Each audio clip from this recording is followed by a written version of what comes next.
Hey you guys, and welcome back to another phone sex Q&A. So today I'm going to be answering 3 questions, which are: is being a phone sex operator is being a phone sex operator legal? Do phone operators pay taxes? And do phone operators use their real names? So these list of questions were asked of me in my interview with the TV series Seen Most Asked, which you can watch the whole interview below.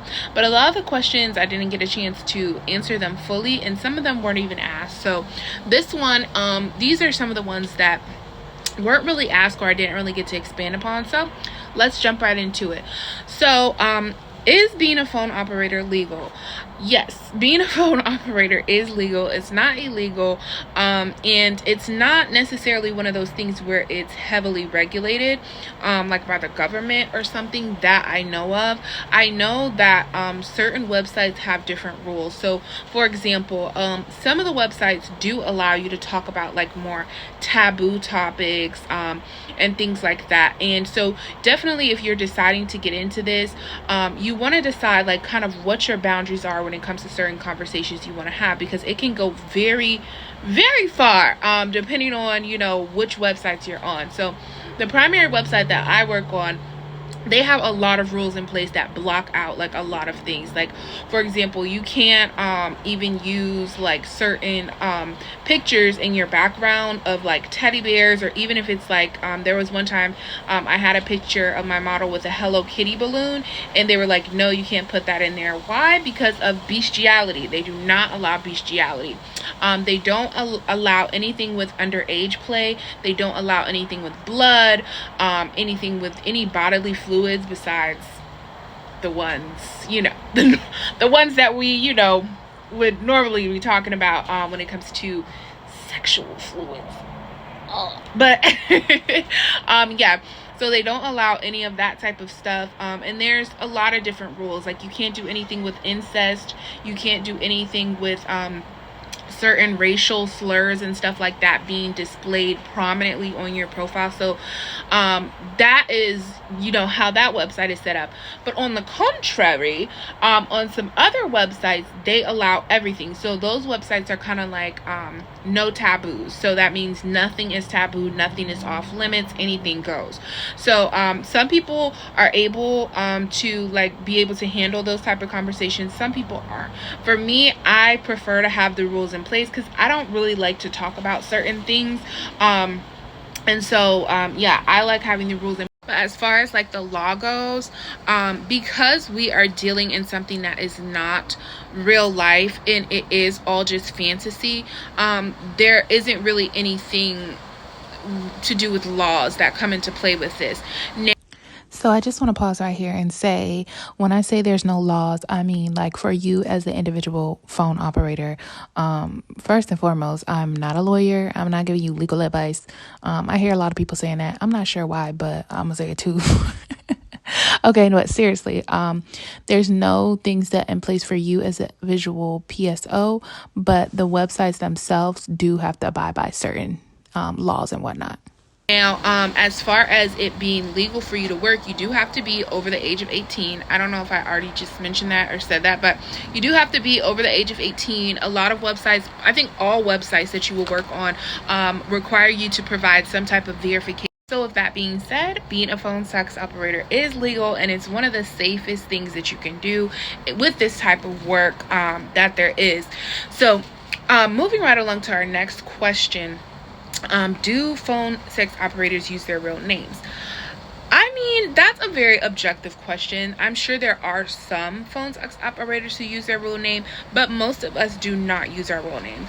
Why? Because of privacy purposes. Even if you are, a dancer or somebody who is in an industry that is like a webcam girl or something like that, you don't want to give out your real name, because a lot of these guys who we interact with, they can become very attached, fall in love, even to the point of obsession, and you don't want them to have access to anything that has to do with your real life. With your name, you can find out a lot of information on someone. You can put together pieces of a puzzle that we don't necessarily want put together. So I definitely would recommend that you do not use your real name, that you create a character name, and that you go with that, and that you also be very mindful and very safe about what other information you give, including, with your pictures and everything. In my course, I have a whole section on safety and making sure that your pictures aren't geo-linked, that you yourself look up if your pictures are, tracking back to a location and stuff like that. Now, a lot of us aren't even using our own real pictures. We're using model pictures or character pictures. But the same thing goes, you want to see everything, what information is linked on these pictures and videos, because with technology, there's a lot of ways to discover, different things by taking extra steps. Be mindful with your pictures if you are taking or using your real pictures of your surroundings. Make sure there's no packages that you just got with your address on there. Make sure, if you are at your home, that there's nothing distinctive that could, identify this as your home so someone could find you. Now, with that being said, I am of the belief that you don't want to sit up and be anxious or frantic or worrisome about somebody finding you. Most of the websites, all of the websites that I've ever worked on or I've ever heard of, keep your information completely anonymous. You do want to be aware of what's possible, but you don't want to create a sense of panic, because 9 times out of 10 you are safe. You need to kind of speak that over yourself, that I am safe, I am protected, what I'm doing is not wrong, nothing bad is going to happen to me, because you don't want to be all squirrely and panicky. And first of all, it affects your mental health, and second of all, it's going to affect your money, because if you're scared of something, you're fearful of something, you're not going to be in a position to make money, and you probably shouldn't be doing this in the first place. In all my years, I've never heard of someone being in danger or someone, getting hurt or being found out and stuff like that. So it's not something that you really want to worry about. You are safe and you are protected. So no, but don't use that to go start using your real name and telling people to meet you on, 123 Blueberry Street, because that's just crossing the line.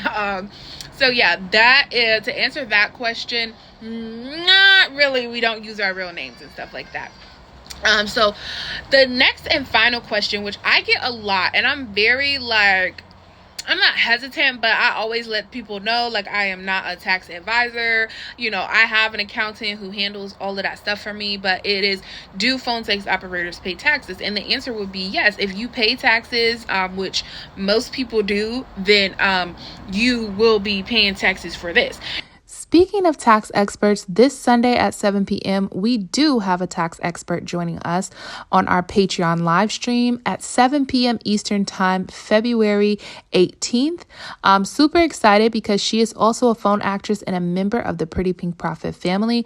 So if you haven't checked out our Patreon before, definitely take a look. There's lots of different resources. All of the courses and webinars are available for free if you join at Tier 3.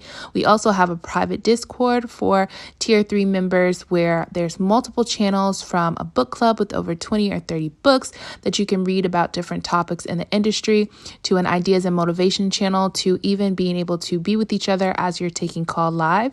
So definitely check it out. We'd love to have you there this Sunday at 7 p.m. Eastern.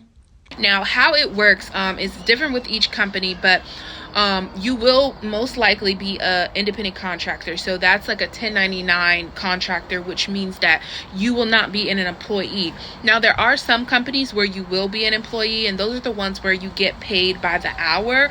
And usually those ones, in my opinion, are the companies that aren't really worth it, because to be getting paid by the hour versus being able to set your own rate, and to, get paid as much as you want by the minute is a lot better, in my opinion. So I'm going to stick to talking about those companies. But if you do work for a company where you're an employee, you would pay taxes just normally with your W-2 and all that stuff.